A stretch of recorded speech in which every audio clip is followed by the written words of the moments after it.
Frosty Returns is such a fun animated discussion about winter and the importance of winter weather. This is a 1992 film that's a sequel to the Frosty the Snowman film, and it's narrated by Jonathan Winters with the brilliant John Goodman as the voice of Frosty the Snowman.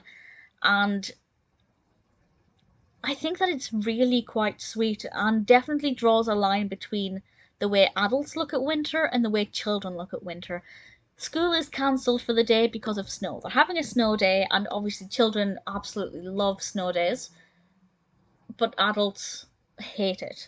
And needless to say, snow days cause disruption, they stop transport, they stop you from getting your work done. Snow is definitely not as fun as it was when you're a child compared to when you're an adult.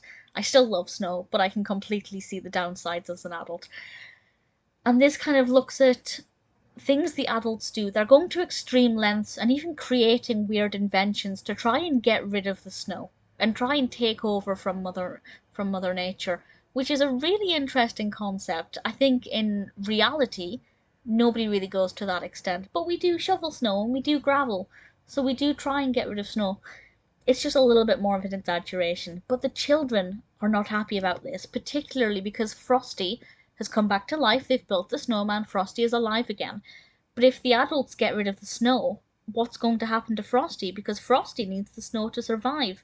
How will they solve this conundrum? I'm not going to say, of course. It's only a 20-something minute short. I don't want to say too much more about the narrative itself, but I really thoroughly enjoyed it. I loved seeing the differences in attitudes towards snow and how children and adults respond differently. The animation style is as beautiful as it was in the first film, maybe a little bit tighter and a little bit sharper. And I actually preferred this one. I feel like it was more...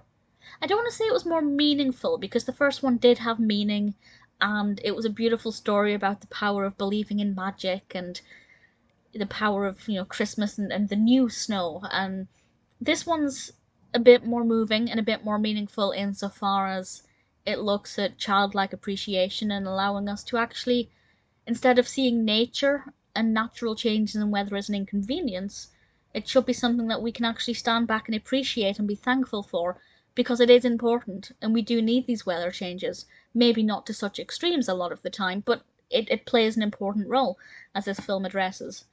It addresses these things without feeling like a lecture as well, which I think is always important when it comes to something that is designed primarily for entertainment purposes. I have no complaints about it at all. As I said, I prefer it to the first film, which is unusual for a sequel, but I just think it touched me more, it spoke to me more. I found that it was more well developed. The quality of the animation isn't that much improved. Not that I felt there was anything wrong with the animation with the first one. I just preferred the character of Frosty here as well. He was much more likeable. Really enjoyed it. If you liked the first Frosty the Snowman film, then Frosty the Returns is obviously one that I would recommend. You can watch this without having seen the first film, but I think just for enhanced viewing experience, it's probably best to watch them in order. But you don't need to.